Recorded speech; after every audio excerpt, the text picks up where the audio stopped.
এখানেই সই করে যাচ্ছি। আজ আমি অফিস যাচ্ছি রে। এই নিন দিন। এটা কি ইউনিফর্ম, আর এটা ক্যাশ ইন হ্যান্ড, আর এটা এন্টারটেইনমেন্ট। এন্টারটেইনমেন্ট? আচ্ছা, গতকাল পশ্চিমবঙ্গের কত লোক মারা হয়েছে? সব খবর এখনো পাইনি। আমি পশ্চিমবাংলার মিরপুরা, সুতরাং আমি যেভাবে কাজ করতে বলবো ঠিক সেভাবেই কাজ হবে। তোমরা আমাদের প্রত্যেক দিন গালাগাল করছে। পশ্চিমবাংলা নাকি একদম লোক করছে না। আপনাদের কাজে অবহেলার জন্য আমার চাকরি নিয়ে টানাটানি পড়ে গেছে। স্যার, আমাদের পক্ষে কাজ করা ভয়ানক কঠিন হয়ে দাঁড়িয়েছে। কেন? এই পশ্চিমবাংলায় যে পরিমাণ ডাক্তার আর হাসপাতাল হতে শুরু করেছে, তাতে আমাদের কাজে ভয়ানক অসুবিধা হচ্ছে। ননসেন্স! শহরের গোটাগাড়ি ডাক্তার থেকেই বুঝি নার্ভাস হয়ে গেলেন। পশ্চিমবাংলা মানে কি শহর? আর হাসপাতাল মানে তো মশাই সিকিউরিটি জেল। সে জ্ঞান বুঝি আপনার নেই? এসব তুচ্ছ কারণের জন্য পশ্চিমবাংলার লোক মারা যাবে না নাকি? ভেবেছিলাম আপনি আমার উপযুক্ত অফিস অ্যাসিস্ট্যান্ট, কিন্তু আপনার কথা শুনে মনে হচ্ছে একটা ওয়ার্ডে ইয়েস স্যার টাটা মৃত্যুরাজের মতো স্টোর তাই সেখানে লোক মারা প্রচুর। আমি আপনাদের কিছু বলি না বলে তারা মাথায় চেপে বসেছে। আপনাদের মতো অকর্মণ্য কর্মচারীদের জন্য আমার চাকরি বাঁচানো দায় হয়ে উঠেছে। স্যার, আগে স্যার আমাদের পক্ষে কাজ করা ভয়ানক কঠিন হয়ে দাঁড়িয়েছে। কেন? আগে পশ্চিমবাংলায় যে পরিমাণ ডাক্তার আর হাসপাতাল হতে শুরু করেছে, তাতে আমাদের কাজের ভয়ানক অসুবিধা হচ্ছে। ননসেন্স! শহরের গোটাগাড়ি ডাক্তার থেকে বুঝি নার্ভাস হয়ে গেলেন? পশ্চিমবাংলা মানে কি শহর? আর হাসপাতাল মানে তো মশার সিকিউরিটি জল। সে জ্ঞান বুঝি আপনার নেই? এসব তুচ্ছ কারণের জন্য পশ্চিমবাংলায় লোক মারা যাবে না নাকি? ভেবেছিলাম আপনি আমার উপযুক্ত অফিস অ্যাসিস্ট্যান্ট, কিন্তু আপনার কথা শুনে মনে হচ্ছে একটা ওয়ার্ডে ইয়েস স্যার টাটা অন্যান্য দেশের মৃত্যুরাজের মতো স্টোর তাই সেখানে লোক মারা প্রচুর। আমি আপনাদের কিছু বলি না বলে যারা মাথায় চেপে বসেছে।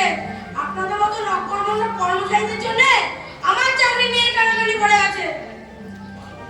যান দেখে আসুন খবর আছে কিনা। আগে যক্ষা, টাইফয়েড, ম্যালেরিয়া সবার ফিরে এসেছে, শুধু আমার এখনো ফিরে আসেনি। ও ফিরে এলে আপনাকে পুরো খবরটা দিতে পারবে। আমার ভাই কোথায় পাঠিয়েছেন? আগে স্যার বর্ধমানে। কেন বর্ধমানে কেন? একটা মস্ত মেলা হচ্ছে। সবাই ওখানে তেলে ভাজা বাসি খাবার কিনে খাবে, সেই জন্য আমাদেরকে ওখানে পাঠিয়েছি। যা মনে হলো তাই করলে হলো নাকি? ঠিকমতো অসুখ না বাড়াতে পারলে লোক পড়বে কি করে? আপনার প্রথমে পাঠানো উচিত ছিল পেটের অসুখকে, তারপর পাঠানো উচিত ছিল কলেরাকে। ইস, তোমার তো চারটাতে মিস করলেন। কলেরা ওখানে কত ভালো ওয়ার্ক করতে জানেন? আগে স্যার ভুল হয়ে গেছে। ভুল হয়ে গেছে? যান দেখে আসুন আমাদের ফিরে আসছে কিনা। এক্ষুনি যাচ্ছি স্যার। আমার চাকরি নেওয়ার কিছু নেই, চাকরি লাগাচ্ছি। অন্যান্য দেশের মৃত্যুরাজের কাছে প্রমাণ পাচ্ছে কত টাকা রোজগার করছে। আর এই পশ্চিমবাংলার মৃত্যুরাজ আগে যেটা করছে তো এখন সেটা হয়ে গেছে। যমরাজের কাছে মাইনে বাড়া কথা বলে মানে ডলার টিপে ধরে, অথচ যে টাকা পাই সেটা মাসে 15 তারিখের মধ্যেই দেয়। আগে স্যার আমাদের ফিরে এসেছে। আমি পুরো হিসাবটা নিয়েছি। বলুন কে কত মেরেছে?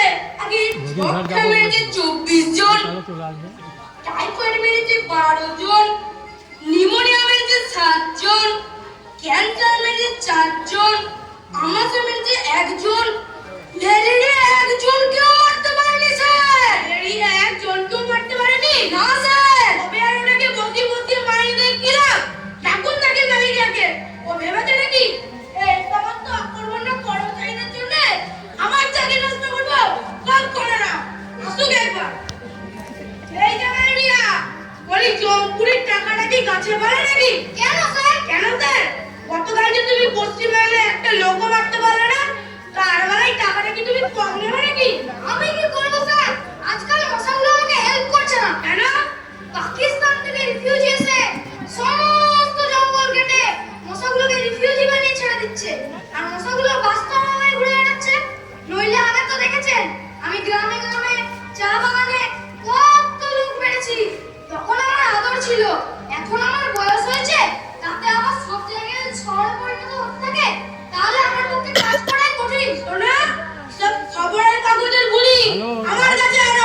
আসবে? নিজের চোখে দেখে এসো। এখনো অনেক ডিউটি করেনি আছে, এখানে বাড়িঘর ভাঙা, রাস্তাঘাট ঠিক নেই, আছে, আচ্ছা। ট্রেন নেই, আশেপাশে প্রচুর জঙ্গল, এমনকি সেখানে দিনের বেলা পর্যন্ত মশা কামড়ায়। আজকে স্যার বিশ্বাস করুন, আজকাল মশা অনেক কমে গেছে, আর যেগুলো আছে সেগুলো না খেয়ে খেয়ে আত্মরা হয়ে গেছে। লোকগুলো কামড়াতেই চায় না, শুধু কানের কাছে পো পো করে ঘুরে বেড়ায়। শোনো, তুমি আজকাল পশ্চিমবাংলা সম্বন্ধে কিছুই জানো না দেখছি। যাও নিজের চোখে দেখে এসো। এই কলকাতার আশেপাশে এখন অনেক জায়গা আছে এখানকার মশা মশারি তুলে কামড়ায়। এবার থেকে আমি মনোযোগ দিয়ে কাজ করবো স্যার। তুমি তো প্রত্যেক বাড়ি বলো মনোযোগ দিয়ে কাজ করবো, আগেও তো বলেছিলে মনোযোগ দিয়ে কাজ করবো। তাই গতকাল যে তুমি পশ্চিমবঙ্গে একটা লোক মারতে পারলে না? না স্যার, আমি কাল দুজনের এক সরু পেট মুন্ডা করে ছেড়ে দিয়েছি। লোক তো মারতে পারোনি। কি করে মারবো স্যার? যেখানে অ্যাটাক করতে যায় সেখানে ঠেসে ফ্রিজ গ্রেন কুইনাইন চালিয়ে দেয়। কুইনাইন তো বড্ড তেতো স্যার। আচ্ছা তুমি এখন এসো। শুনুন, আমি একটু জোনবাজের সঙ্গে দেখা করে আসছি। আপনি তখন সমস্ত অঙ্কুদের কাছে গিয়ে বুঝিয়ে বলুন এভাবে কাজ করলে কারো